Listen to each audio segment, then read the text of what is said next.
Alright, on est mercredi la gang. Saviez-vous vous autres qu'on avait eu des nouvelles pour l'interopérabilité? Ouais, on a eu un peu d'insight, je dois dire. On va survoler ça ensemble aujourd'hui. Puis, on parle aussi big money. Où c'est qu'elle s'en va l'argent de Vivi? Tabarnak. Genre, on va le dire en québécois, tabarnak. Où c'est qu'elle s'en va, notre argent? Donc, on fait le tour de ça aujourd'hui, Vivi. Donc, accrochez vos trucs, ça devrait pas être bien long. I'm not sure par lequel des sujets je commence, mais on start ça genre right away. Donc, pour commencer, où c'est qu'elle va notre argent finalement? On va y aller avec un peu de discussion à propos de notre bon ami David Yu, qu'il y en a qui pensent que j'idolâtre comme un dieu. Non, plutôt que parce que je pense que j'ai assez fait de recherche profonde sur le personnage que c'est dur de cracher sur quelqu'un qui a autant de background que lui, ok? À 17 ans, ok, il est parti d'une des plus grosses compagnies de games qui existent encore aujourd'hui en Nouvelle-Zélande et même, il y en a une bonne partie qui est au Japon, une partie en Chine. Genre, c'est un big player, ok? Genre, au-dessus de 17 ans, c'est lui qui est chef exécutif de, attendez un petit peu, je cherche le RGM Profile Retail Management Group. C'est lui qui est à la tête de ça, OK? Puis à la tête de ça, là, OK? Bon, il y a RGM New Zealand, RGM Taiwan, RGM China, OK? Puis, ça, c'est les compagnies affiliées. Games R Us, Obico Limited, qui est genre du shipping, import-export. Les Livewire Games, Vagabond Game, qui sont encore une fois des trucs de gamer pour les cartes ou comment on appelle ça, les figurines, etc. Donc là, pas un deux de pique. Blackcurrant Skincare. Donc là, il y a des trucs aussi pour la peau. Le gars, il travaille dans des trucs pour la peau. Ici, RGM Fabric, des trucs du tissu. OK? Le gars, il travaille avec des compagnies qui travaillent dans le tissu. Son compagnie, et on continue, ils ont des compagnies affiliées dans des domaines. Encore une fois, Retail Skincare ici en Nouvelle-Zélande. Empire Fortress Game E-commerce Warhammer.com. Genre, the fuck? OK, le gars, bon, comment je dirais ça? Pas un deux de pique. Donc, est-ce qu'il prend l'argent puis qu'il met tout ça dans ses poches, hein? Regardez le beau background de ça ici. Hein? Il travaille avec DHL, Organic, Taiwan Division. En tout cas, il y a du stuff, je ne veux pas passer tout mon temps là-dessus, OK? Mais l'argent s'en va dans ses poches jusqu'à un certain point, OK? Mais là, quand on regarde tout ça, puis je pourrais même aller ici, regardez ce qui avait été écrit ici. Maintenant, avec 17 entreprises établies à son actif, David Yu a passé les 20 dernières années à travailler dans le domaine de la propriété intellectuelle, des licences et de l'image de marque. Il se spécialise dans l'introduction de nouveaux produits sur le marché nationaux et internationaux, en particulier dans la région Asie-Pacifique. Donc, là, il continue à dire, il est à Taïwan, il a gagné des prix. Mais le gars, il a établi 17 entreprises. Il est encore à la tête de comme 5 minimum. Puis pas des petites, là, OK? Le gars, il n'a pas besoin d'argent. Je ne peux pas dire ça de même. J'ai beau, il y en a qui vont dire, ouais, mais là, tu prêches, t'es convaincu. Ouais, mais là, vous voulez quoi de poule? Il y a Vagabond Game, le gars, c'est lui qui a été un des premiers à être capable de vendre du stuff de Pokémon hors de la Chine. Il y a eu des partenariats pendant longtemps. C'est lui qui a aidé à acheter. C'est lui qui a vendu un de ceux qui a vendu la carte de Pokémon Pikachu que Logan Paul y a acheté. Puis c'est Charizard qui s'est fait grader 10. Tu sais, c'est un gars qui a un background de fou. Donc là, l'argent s'en va dans ses poches, OK? Mais après, qu'est-ce qu'on sait à propos de l'argent jusqu'à un certain point, OK? On va rentrer dans des points peut-être un peu plus importants. On va parler big money, OK? Donc là, déjà, David, on sait que certaines choses. 2020, c'est lui qui a payé le salaire des employés. Les employés, puis Vivi faisait pas une liste de scène. Pas une tabarnak de scène. Me semble que ça avait déjà été établi. Ça a été dit. Je vois pas pourquoi ça serait du gros bullshitage. OK? Parce que jusqu'à un certain point, des licences, quand tu vas avoir des licences pour mettre des collectibles sur ton application, c'est pas du style, je tire un contrat sur le point de la table avec mon stylo, puis Disney signe là-bas, puis OK, bon, on va te faire des collectibles. Non, faut que tu payent pour avoir ces collectibles. Tu dis à Disney, ben, je vais te donner 500 000, mais je veux par année, mais je veux un contrat avec au moins tant de collectibles. Puis là, ben, c'est discuté longtemps, là. C'est des pages et des pages et des pages de contrats. Mais il faut qu'ils payent. Fait que là, 2021, il y en a qui disent « Ah, on avait eu des chiffres, ils ont fait 600 millions en profit. » Oui, non, mais profit, c'est avant dépense, avant facture. Ça, c'est le calcul du style, on a calculé le profit en moyenne, c'est à peu près 600 millions qu'ils ont fait. Mais ils sont pas arrivés en disant « Nous autres, on a fait 600 millions juste du profit, puis on met ça dans nos poches. » Vivi n'a pas dit ça. Au contraire, ce qu'on sait ici dans la section profit pour 2021, c'est que Vivi, ils nous ont dit qu'en 2021, ils ont break-even. Break-even, en anglais, ça veut dire qu'ils sont arrivés comme short. Si tu avais pour 100$ de facture, tu as eu pour 110$ de paye. Tu sais, genre, tu as payé tout ton monde, tu as fait toutes tes affaires, puis il te reste de l'argent pour continuer. Puis peut-être que tu as réussi à payer un peu comme Tesla avait fait à un moment donné. Il y avait une dette qui était sur 5 ans, mais il l'a payé en 2, puis il a même payé les intérêts right away qui arrivait à payer sur le 2 ans tout de suite. Tu sais, fait ça a vraiment pas niaisé. Mais s'ils ont fait la même chose avec leur contrat, exemple Disney, peu importe avec les contrats qu'ils ont eu, c'est qu'ils ont dit, ben nous autres, on paye pour nos contrats quasiment tout de suite pour que l'année prochaine soit claire ou en partie. Mais là, 2022, là, on sait quoi de 2022? Encore une fois, les gens sont arrivés à un calcul, puis même je pense que ça avait été sous-entendu par l'équipe, c'est qu'il y avait environ 1,2 milliard d'argent qui est rentré dans l'entreprise. C'est beaucoup. Tabarnak, est rendu où cet argent-là? Calisse, moi avec 1,2 milliard, là, je vous le dis, je rebâtis OpenSea et je les clenche. Tu sais, oui, c'est facile à dire, puis c'est beau de le voir, mais il y en a plein qui ont essayé, puis ils savent bien qu'en ce moment, ça prend beaucoup plus que juste de l'argent pour repartir une plateforme, puis de planter nécessairement OpenSea. OpenSea en perd pour certaines choses, puis etc. Vous allez voir dans le futur, je pense pas qu'OpenSea, ça va être nécessairement le meilleur, le plus hype non plus. Je vais juste me dire, Conquiporum, celui qui le décide, là. OK? C'est pas parce que tu décides quelque chose que ça va arriver. À un moment donné, on va te prendre plus que juste une petite décision. On va prendre les efforts en arrière. Donc là, 1,2 milliard. L'année passée, ils sont arrivés break-even, selon ce qu'ils nous disent. Jusqu'à un certain point, pourquoi ne pas les croire? Parce qu'ils se sont mis quoi, de 20 millions dans leur poche, puis que là, sont allés au Bahamas pendant un an. Pour l'instant, c'est pas ça que j'ai vu, même si l'application a pris du lousse. C'est pas ça qu'on a vu. Donc là, 2022, il aurait fait 1,2 milliard. Je vais être franc avec vous autres, là, mais regardez ce que j'ai écrit en bas ici, en rouge, là, c'est pas pour rien, je l'ai écrit ici, OK? C'est qu'en moyenne, là, le commerce au détail, quand on parle de commerce au détail, c'est ce que David Yu fait toute sa vie, là. Hein? Vagabond Game, je sais pas si vous comprenez, Hobbyco, Game Us, Blackcurrant, il vend même des affaires pour la peau, des produits pour la peau, des tissus, je veux dire, retail, ils connaissent ça. Retail, moi, je peux vous dire une affaire. Le moyenne de profit sur un produit, mettons que je vous vends ma canette ici en magasin, je fais entre 1 et 40% de profit. Si j'en fais plus, c'est vraiment de base. Mais c'est comme une espèce de règle. Il faut que tu fasses entre 1 et 40, puis 40, c'est profitable. Donc, si je te vends quelque chose de 10$, en théorie, optimalement, je retire 4$ là-dessus. Je peux vous dire, je pense pas que Vivi, avec tout ce que Disney et tout ce qui se passe nécessairement, ils ont tous les nouveaux contrats et les nouvelles licences qu'ils vont chercher. Je pense pas que, jusqu'à un certain point, leur argent ici, là, le 1,2 milliard, ils peuvent en laisser beaucoup. Moi, je pense que là-dessus, là, si on se calcule que 75% est réutilisé puis qu'il leur reste 25% de profit sur le 1,2 milliard, on tombe à 300 millions en profit. Chris, 300 millions, encore une fois, je peux faire de quoi de ouf, Jess, avec une application à 300 millions, qui est où mon équipe de développeurs, tabarnak? Vivi, c'est pour avoir 3 métaverses, 300 millions, tu sais. Puis, même s'il y en a qui comprennent pas que, justement, Meta en a toujours pas puis qu'ils ont mis des milliards, mais là, ils s'attendent à ce que Vivi, qui a peut-être, quoi, quelques centaines de millions, ait déjà 2 métaverses. Mais ça, dis rien, dis rien. Là, prenez la perspective que 300 millions, c'est beau, mais eux autres, ça leur prend soit des... Il faut qu'ils continuent à payer pour des licences. Il faut qu'ils continuent à... Voulez-vous que David Yu, il sorte encore comme des millions de ses poches ou l'entreprise, à un moment donné, est supposée s'autosuffire et payer ses contrats et rouler? Je sais pas si vous comprenez. Moi, je pense qu'ils sont supposés rouler puis qu'ils sont supposés être capables de payer leurs factures puis de gagner puis de réussir à toujours... Je pense que c'est comme ça que c'est supposé fonctionner l'entreprise, tu sais. Il y en a qui vont dire, ouais, mais c'est parce qu'ils sont millionnaires, c'est tous des crottés. Bon, OK, c'est un autre sujet. Mais je pense que le but de l'entreprise, c'est ça. Peu importe l'argent que l'entreprise fait, jusqu'à un certain point, c'est supposé réserver dans le futur.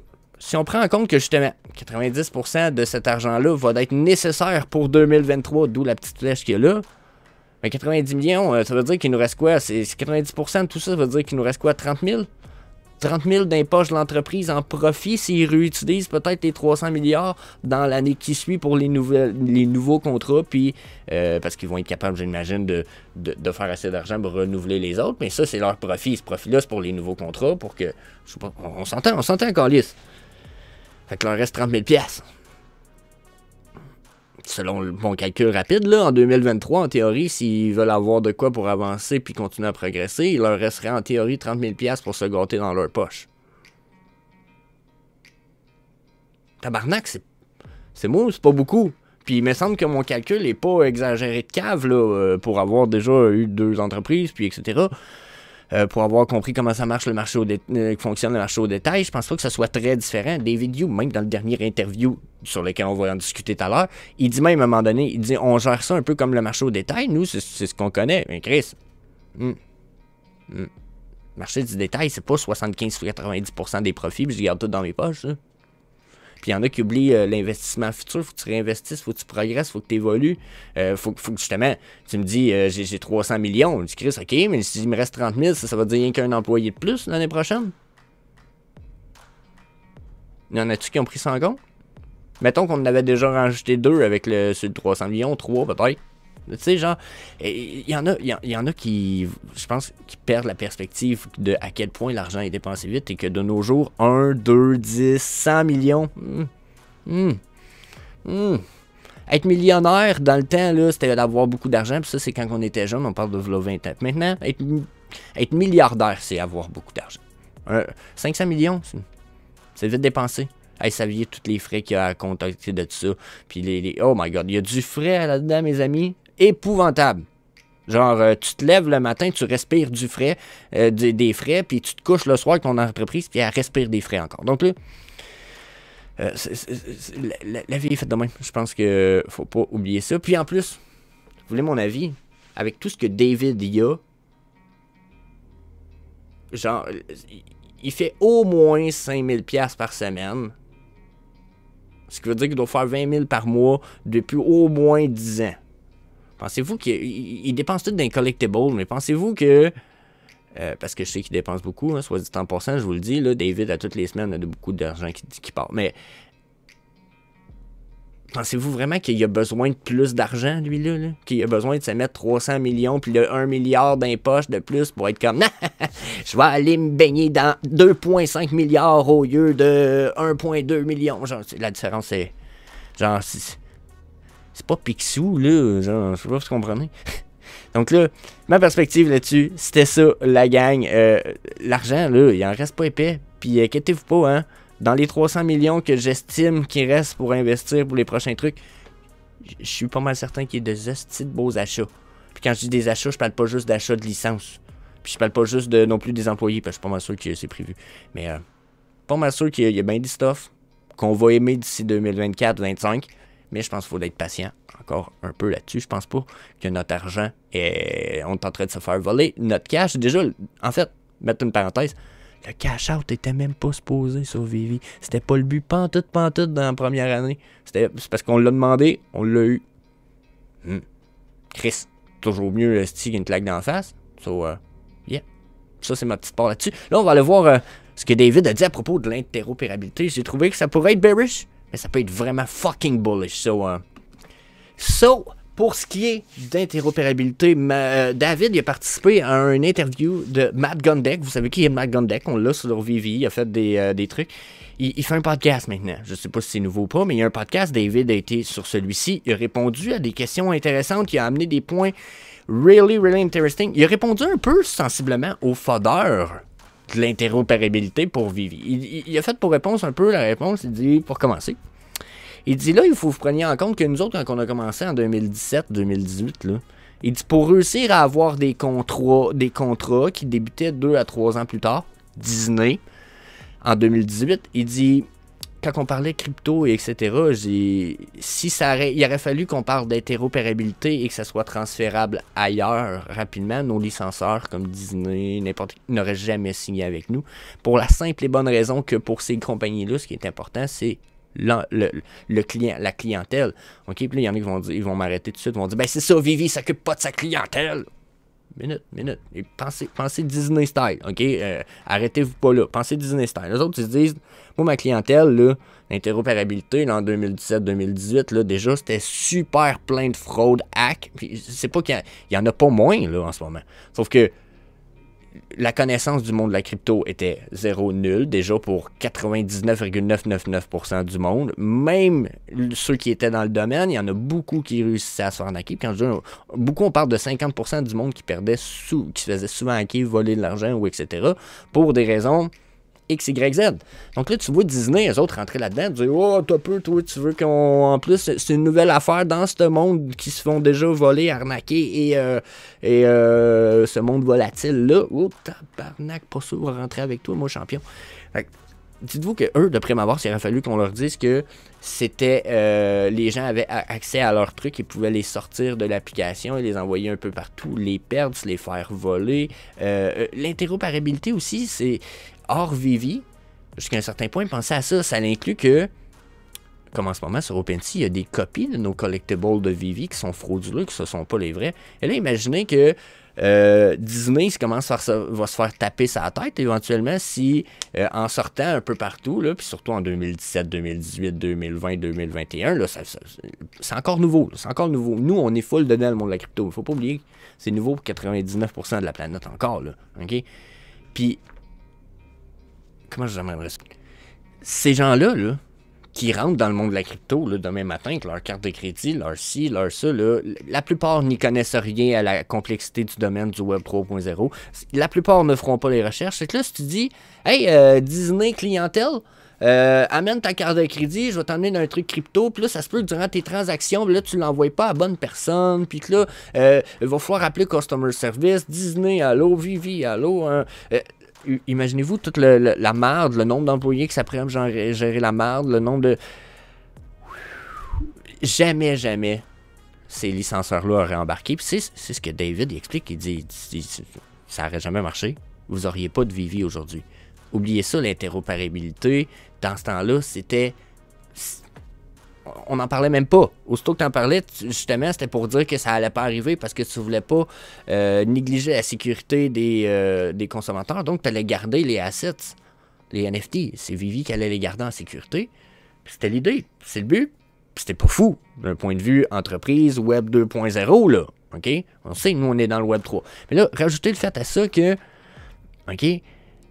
Eux autres, le monde n'est même pas rendu là aujourd'hui, on est en 2023. On parle du début de tout ça, 2018, les premières signatures des contrats avec Disney. Donc, imaginez-vous comment qu'on a fait du chemin, puis que même Disney doit évaluer l'interopérabilité maintenant, mais que c'était pas le cas avant. Donc là, il dit c'est le pourquoi que nos licencieurs, il étaient toujours réticents là-dessus. Il dit probablement qu'il va y avoir de l'évolution, mais il dit pour l'instant, on en reste là. Ensuite, David, il amène le fait que...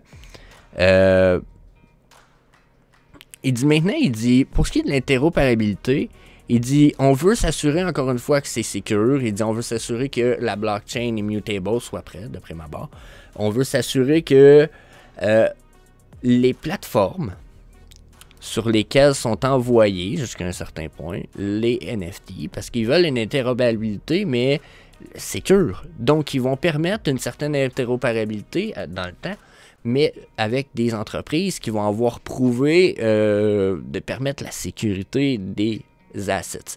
Donc, on sait que, exemple, Immutable sont en train de sortir un portefeuille, j'ai envie de dire, je dis souvent un portefeuille Layer 3, mais qui va permettre de protéger un peu mieux votre wallet, parce qu'il va avoir comme un portefeuille par-dessus de votre portefeuille original pour protéger l'original avec le portefeuille numéro 1, on va dire, fictif, on va dire. OK?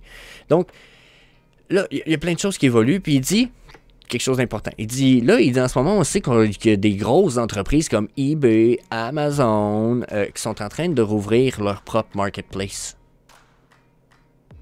Il dit, c'est un peu sur ces marketplaces-là qu'on veut enligner notre interopérabilité pour permettre au plus en plus de monde, du monde commun, le commun des mortels, d'être sécure et d'avoir accès aux mêmes capacités que vous avez sur Vivi, ou peut-être justement d'acheter un collectible en 3D sur Amazon, puis que vous ayez justement un accès ensuite avec ce collectible-là, qui est sur un wallet peut-être externe, mais accès à votre Viviverse et aux facultés qui viennent avec celle-ci. Donc là, pour moi, c'est une bonne news, dans la mesure où ce qui dit, on attend des vrais marketplaces. Pas parce que OpenSea, c'est pas un vrai, mais pour lui, il attend un marketplace plus fiable, plus sécuritaire.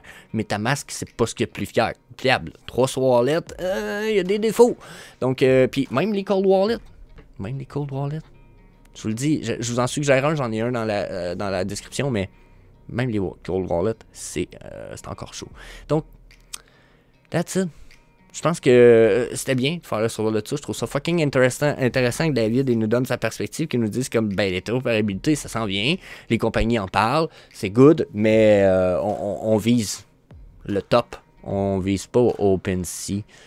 Pour eux, puis je pense que la vision est la même que celle que moi j'ai depuis longtemps, c'est qu'OpenSea, ça va finir la vente de garage, le marché aux puces, ou vous savez, en tout cas, les emplettes sur le bord de la rue un peu bidon, là, où tu as beaucoup de merde, et quelques petits projets cool à aller rechercher.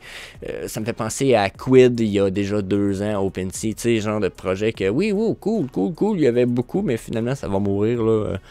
S'il améliore pas puis qu'il upgrade pas, du moins ça va mourir parce que à part les CryptoPunk puis les affaires old school, j'ai l'impression que le potentiel est pas là. Tandis que Vivi, si Vivi s'en va sur le marketplace eBay, Amazon, shit, eBay Marketplace, tabarnak, c'est la même place que où que j'achète mes comic books de collectionneur maintenant. Donc dites-moi pas que l'argent n'est pas sur eBay, je pense qu'il est là. Donc, yeah. C'était mon avis. J'aimerais ça que vous me donniez le vote, bien entendu, dans la section commentaires. Venez me rejoindre sur Vivi Québec. On a un lien Discord et un lien pour le Facebook dans la description. Soit. Peace.